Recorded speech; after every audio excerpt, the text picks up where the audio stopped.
વાસુદેવયા શ્રી કૃષ્ણ ગોવિંદ હરે મુરારી. ઓમ અત્યારે બે ઘડી ઉભા રહીને પાછળ વળીને જોજો, ચોક્કસ ભગવાન તમારી પાછળ ઉભા છે. લોકો એની પ્રશંસા કરે છે અને આપણે એમ માનીએ છીએ કે આપણી પ્રશંસા થઈ રહી છે. આ પીઠબળ પરમાત્માનું હોય ને તો જ સત્કર્મોમાં સફળ થઈ શકાય છે. નહીં તો આ દુનિયાના લોકો આપણને સારું કરવા દેવા નથી. પાપ કરતા તો રોકે, પુણ્ય કરતા નડે એવા લોકો છે દુનિયામાં. સારું કરવું એ સહેલું નથી. એના માટે પણ ઈશ્વરની કૃપા જોઈએ, ત્યારે આ દુનિયામાં કંઈક સારું કરી શકાય છે. બાકી અઘરું છે. ઉલટાના પાપ કરવા હશે ને તો 25 જણા ભેગા થઈ જશે, પણ સારું કરવું હશે તો સાથે રહેલા 5 વિરોધમાં આવી જશે. સત્કર્મમાં એટલે જ કહેવાય છે સજ્જનોને સંગઠિત કરવા બહુ અઘરા છે, પાપીઓને ભેગા કરવા સહેલા છે. પાપ એવું આકર્ષણ છે કે એમાં માણસ પોતાનો સ્વાર્થ છોડીને પણ ભેગો થઈ જાય છે, કારણ કે એમાં મજા છે. અને પુણ્યમાં ઘસાવાનું હોય છે એટલે સાથીદારો પણ સાથ છોડી દેવા હોય છે. એટલે સત્કર્મ કરતા હોઈએ ત્યારે લોકો સાથે છે કે નહીં એ જોવા કરતા ઠાકોરજી મારી સાથે છે કે નહીં એનો વિચાર સતત કરો. અને પ્રભુ જો તમારી સાથે હશે તો તમારા સત્કર્મોમાં તમે સફળ થશો. અહીંયા વ્રજવાસીઓને લાકડીનો ટેકો આપ્યો, ઠાકોરજી હાથ લીધો ને ગિરિરાજજી નીચે આવવા લાગ્યા. ગભરાયા વ્રજવાસી, અરે કનૈયા પકડ. ઠાકોરજી આંગળીમાં ફરી ધારણ કર્યા. વ્રજવાસીઓને એમ થયું કે આ 7 વર્ષનો ઠાકોર અને ક્યાંક એની ઊંઘ આવી ગઈ તો અમે તો બધા કાયમ માટે સુઈ જઈશું. એવું શું કરીએ કે આને નિંદ્રા જ ના આવે. એટલે રાધાજીને 16 શણગાર સજાવી ઠાકોરજીની સામે ઉભા કરી દીધા. એટલે એક પલક પણ બંધ ન થાય, એક બાર પાપણ પણ બંધ ન થાય. અપલક નેત્રોથી, અનિમેષ નેત્રોથી પ્રભુ રાધાજીને ટગર ટગર જોવા લાગ્યા અને ક્યાં 7 દિવસ જતા રહ્યા ખબર ન. અને બધા બ્રજવાસીઓ વખાણ કરવા લાગ્યા. ઇન્દ્ર થાક્યા, હાર્યા, દંડવત કરતા કરતા ક્ષમા માંગવા માટે આવ્યા. પ્રભુનો દુગ્ધાભિષેક કર્યો છે, પ્રભુનું નામ પડ્યું છે. બોલો ગોવિંદ ભગવાન કી જય. ગોવિંદ ભગવાન નામ થયું. ક્ષમા માંગી છે, પ્રભુએ ક્ષમા આપી. જો પરીક્ષા બંને દેવોએ કરી, બ્રહ્માએ પણ કરી, ઇન્દ્રએ પણ કરી, પણ બ્રહ્માજીને પ્રસન્ન થઈને ક્ષમા ના આપી, કારણ કે એમણે પરીક્ષા કરી તો ભક્તોને ભગવાનથી દૂર લઈ ગયા. બ્રહ્માજી પોતાના લોકમાં લઈ ગયા, પણ ઇન્દ્રએ પરીક્ષા કરી તો પરીક્ષાના નિમિત્તે પણ ભક્તોને ભગવાનના સાનિધ્યમાં લાવી દીધા. એટલે ઠાકોરજી એના પર પ્રસન્ન થઈને ક્ષમા કરી કે તે પરીક્ષા ભલે કરી પણ મારા ભક્તોને મારા સન્મુખ તે કરી દીધા. મહાપ્રભુજી અહીંયા સમજાવે છે 7 પ્રકારના અન્યાશ્રયો બ્રજવાસીને હતા. એ બધા જ 7 દિવસમાં છૂટા થઈ ગયા, મુક્ત થઈ ગયા અને મનમાં એક જ ભાવ થઈ ગયો, પ્રભુના ચરણોમાં અનન્ય આશ્રય થઈ ગયો કે હવે કાંઈ પણ આવે તો પ્રભુના ચરણોમાં જાઓ. સુખાવસાને ઇદમેવ સાર. સુખના અંતમાં એ જ સારરૂપ છે. એની કૃપા હતી તો જીવનમાં સુખ આવે. મારા તો કોઈ એવા સત્કર્મ, આજે આપણે જેટલા સુખી છીએ આપણા જ જીવનને ચકાસો કે આપણા દ્વારા કંઈક એવું થયું છે કે આટલું સુખ આપણા જીવનમાં આવે. નથી એમ લાગતું કે ક્યાંક ઠાકોરજીની કૃપાને કારણે આજે જ્યાં છીએ ત્યાં છીએ. એનો આભાર માનવાનું ચૂકતા નહીં. સુખાવસાને ઇદમેવ સારમ, દુઃખાવસાને ઇદમેવ જ્ઞેયમ. દુઃખમાં એ જ જાણવા યોગ્ય છે. એક વસ્તુ યાદ રાખો, ઘટનાઓ આપણા હાથમાં નથી કે શું બનશે, ક્યારે કઈ ઘટના બનશે એ આપણા હાથમાં નથી. તો ઘટના આપણા હાથમાં નથી, પણ અર્થઘટન ચોક્કસ આપણા હાથમાં છે. બનેલી ઘટનાનું અર્થઘટન કઈ રીતે કરવું એ ચોક્કસ આપણી સમજણ ઉપર છે. વરસાદ આપણે રોકી શકીએ એમ નથી, પણ છત્રી ખોલવાની બુદ્ધિ ભગવાને ચોક્કસ આપી છે. એમ દુઃખાવસાને ઇદમેવ જ્ઞેયમ. દુઃખના અંતમાં પણ એ જ જાણવા યોગ્ય છે. અને જ્યારે ઈશ્વરને જાણી જશો ને પછી ફરિયાદો સમાપ્ત થઈ જશે. ઈશ્વરને જાણતા નથી ને એટલે જ પ્રશ્નો છે.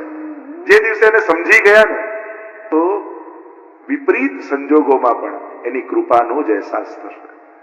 ધાર્યું ન હોય એવું થાય ને તો એની કૃપા દેખાય કે આ જો ઠાકોરજી મને આમ કરીને બચાવી. પ્રભુ પાસે ઉભા હો ને તો એટલું જરૂર માંગજો કે હે પ્રભુ, આ મન છે મારું, પાપથી મુક્ત થાય એવું નથી, પણ જ્યારે પણ મને પાપ કરવાની ઈચ્છા થાય ને તો હે પરમાત્મા, મને ક્યારે તું સફળ ન થવા દેતો.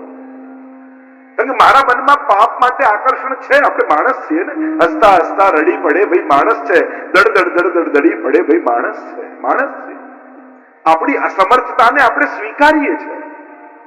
આપણે કોઈ એવા સુરદાસ, કુંભનદાસ કે નરસિંહ મહેતા જેવા નિષ્પૃહી નથી.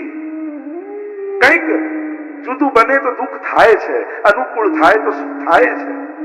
જો માણસને એની લિમિટેશન જાણીને એની જોડે વ્યવહાર કરવો જોઈએ, અપેક્ષા રાખવી જોઈએ.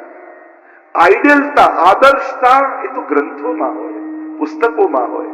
માણસ તો એનો પ્રયાસ કરતો હોય, આદર્શ બનવાનો પ્રયાસ હોય. એક છોકરાને નિબંધ આપ્યો પિતા વિશે, અને એને ચોપડીમાં વાંચ્યો કે પિતાનો નિબંધ, અચ્છા પિતા આવા હોય, આ ઘરે રહે છે કોણ છે? કેમ કે પિતાના નિબંધો તો આવા જ હોય ને. સાધારણ પિતા તો માણસ છે, આવો જ હોય.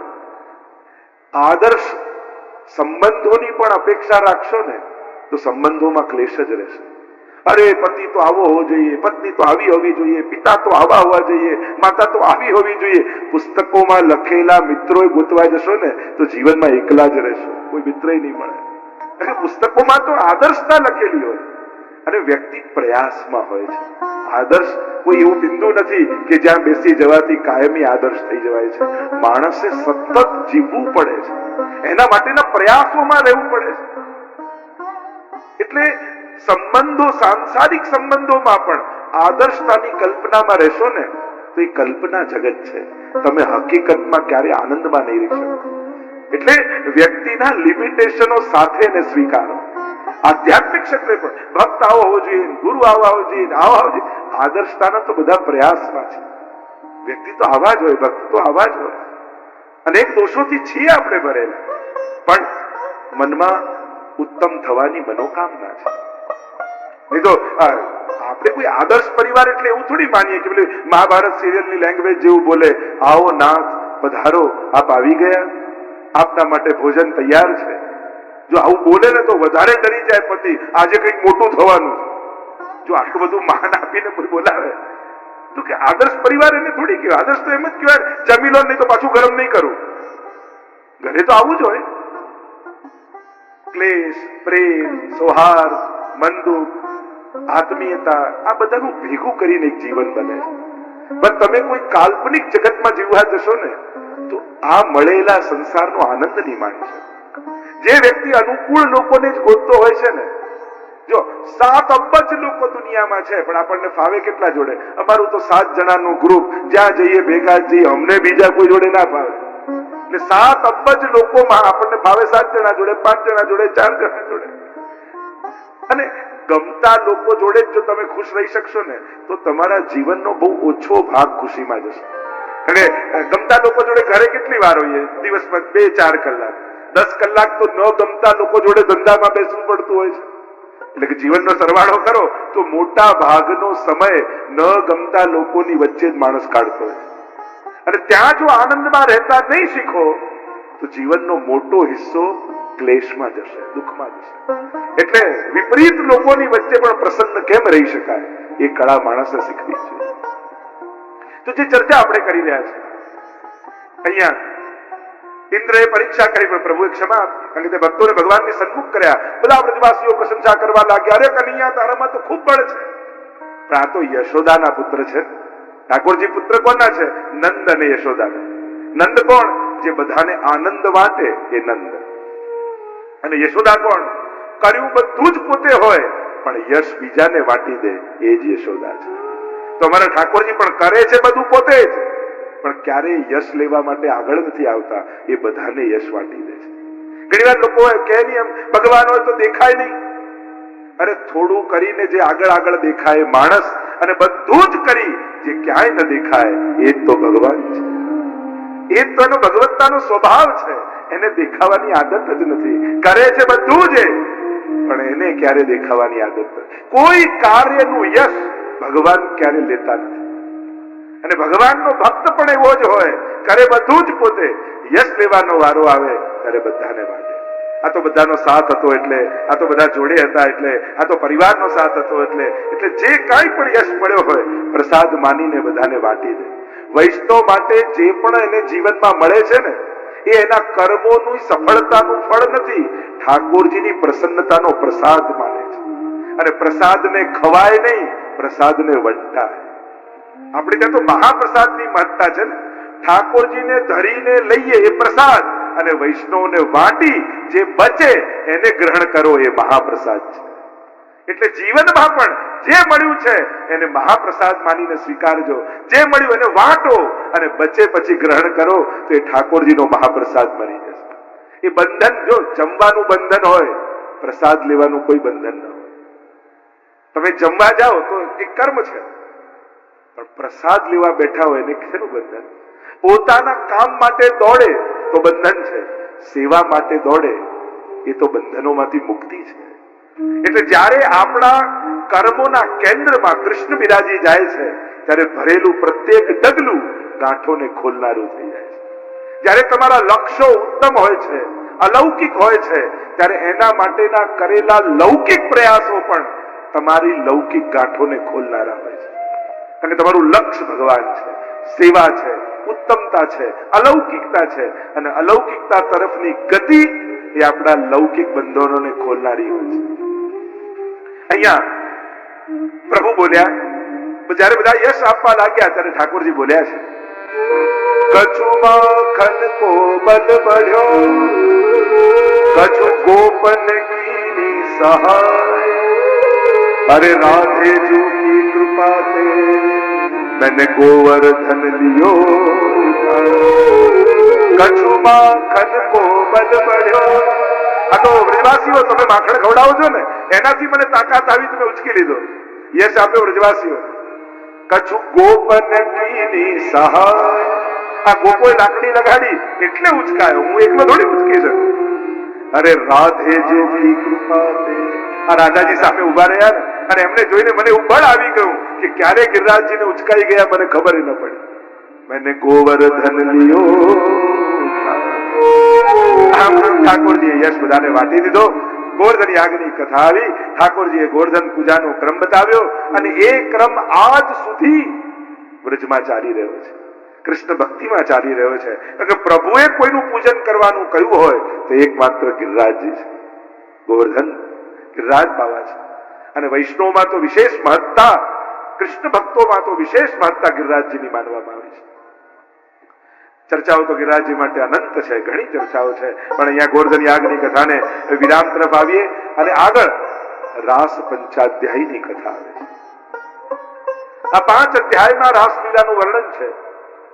એટલે 5 અધ્યાયમાં રાસલીલા એટલે કહેવાય રાસ પંચાધ્યાયી. ભાગવતજી અનુસાર 29 થી 33 અધ્યાય એ રાસ પંચાધ્યાયીના છે. એક વસ્તુ યાદ રાખો, આ રાસલીલા આજ સુધીના જેટલા આચાર્યો થયા, જેટલા વિદ્વાનો થયા, જેટલા સંતો, મહાત્મા, વિરક્તો, સંન્યાસીઓ, લેખકો, એ બધાએ આ રાસલીલાને સર્વોપરી લીલા કહી છે.